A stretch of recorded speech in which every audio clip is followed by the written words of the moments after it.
तारिक अनवर जो कांग्रेस के राष्ट्रीय महासचिव हैं, बिहार की धरती से ही आते हैं, लंबी राजनीति का अनुभव रहा है उनको, वो यहाँ पर राहुल गांधी के साथ मौजूद थे। अब राहुल गांधी यहाँ से खड़गे के साथ बैठक में हिस्सा लेने के लिए गए हैं। तो हमारे साथ तारिक अनवर साहब बातचीत के लिए मौजूद। तारिक साहब, एक बड़ा महाजुटान हो रहा है, लेकिन जिस तरीके से केजरीवाल की ओर से कह दिया गया है कि आप लोग समर्थन क्यों नहीं ऐलान कर देते अध्यादेश पर केजरीवाल का, वो कह रहे हैं वरना तो फिर मेरे लिए दिक्कत होगी, मैं बायकॉट तक कर जाऊंगा।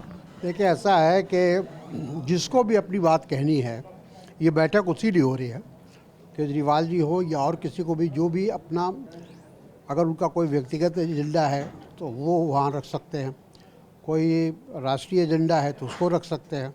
तो ये बैठक तो इसी के लिए हो रही है ताकि आम सहमति बनाया जाए हर इशू पर। 26 मई से टाइम मांगा उन्होंने खड़गे से, राहुल जी से, आज तक टाइम तक नहीं मिला उनको। ठीक है, कुछ कारण होगा। ये लोग राहुल जी तो विदेश गए हुए थे, उनकी विदेश यात्रा में थे, कल ही लौटे हैं वो। तो सवाल ये है कि हर का अपना अपना एंगेजमेंट होता है। नारा क्या होगा? मोदी हटाओ। बिल्कुल है, भारतीय जनता पार्टी को हटाना है, देश को बचाना है, यही नारा होगा। और क्योंकि जो हम लोगों ने देखा है पिछले 10 साल अब तो पूरे होने जा रहे हैं, इस 10 साल में जो मोदी जी का जो परफॉर्मेंस है वो लगभग ज़ीरो है, शून्य है। तो इसलिए हम लोग उस बात को उजागर करेंगे। आप सुन रहे थे और उन्होंने साफ और स्पष्ट बात कही कि जो मकसद है इस बैठक का वो मोदी हटाना है, यानी मोदी मुक्त भारत के लिए विपक्ष एक साथ आ रहा है। शिवम त्यागी, सुना आपने तारिक अनवर को, वो साफ कह रहे हैं कि 10 साल में जो किया वो नीतियां ठीक नहीं है और इस बार अब ये मौका है विपक्ष के पास कि वो हटा सकता है।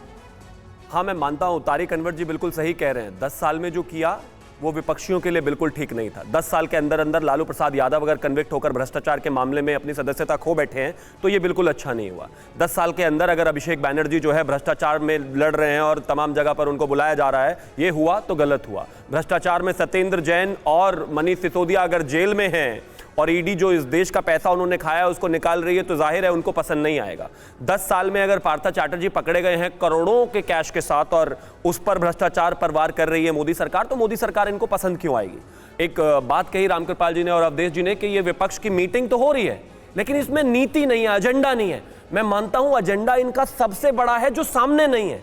इनका एजेंडा साफ है भाई। अगर लालू प्रसाद यादव जी से पूछो कि आपका सबसे बड़ा एजेंडा मोदी को हटाना क्यों है, क्योंकि उनको तेजस्वी जी को बचाना है। अगर अरविंद केजरीवाल जी से पूछो कि उनकी नीति बिल्कुल साफ नहीं है कांग्रेस के साथ, कह रहे हैं कि अब तक 2 विचारधाराएं चल रही हैं। एक विचारधारा ये है, राहुल गांधी ने जो कहा वो कहा कि भारत जोड़ो यात्रा के तहत एक विचारधारा चल रही है, हम भारत को जोड़ रहे हैं। तो दूसरी विचारधारा ये है भारत तोड़ने वाली विचारधारा, ये एनर्जी को खत्म करना। एक विचारधारा है इस देश के जनता के पैसे को जनता के लिए खर्च करना, जनता तक पहुंचाना।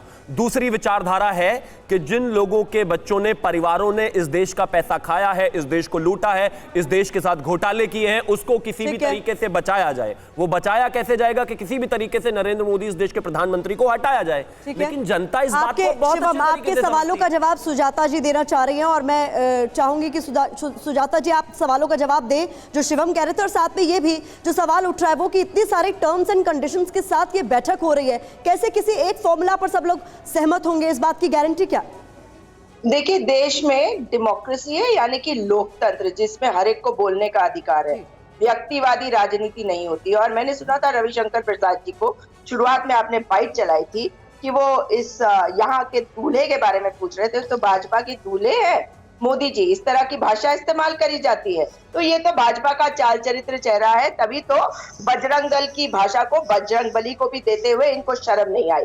अब मोदी विरोध ये करे जा रहे हैं क्योंकि इनको एजेंडा बनाना है कि मोदी का विरोध है। हाँ, मोदी इनके सबसे बड़े और एकमात्र इकलौते नेता है, तो निश्चित तौर पे उनका नाम लिया भी जाना चाहिए। मगर भाजपा की जो आइडियोलॉजी है अभी आप लोग जो चला रहे हैं उससे भी मुझे दिक्कत है। आप कह रहे हैं लोकतंत्र के नाम पर मोदी बनाम विपक्ष, नहीं, ये लड़ाई 2 विचारधाराओं की है। अभी ये बात कर रहे थे भाजपा के प्रवक्ता या समर्थक, मुझे नहीं पता क्या है, ये बता रहे थे विपक्ष के लिए कुछ नहीं ठीक हुआ। हाँ, विपक्ष के लिए ठीक नहीं हुआ। जो भ्रष्टाचारी हैं और आपकी पार्टी में आ जाएंगे उनके लिए सब बढ़िया, क्योंकि नारायण राणे हो, मुकुल रॉय हो, हिमंता बिस्वा हो और जितने एकनाथ शिंदे, येदियुरप्पा, कितने नाम लूं, इन सबको अगर देखें तो सब भ्रष्टाचारी आज भारतीय जनता पार्टी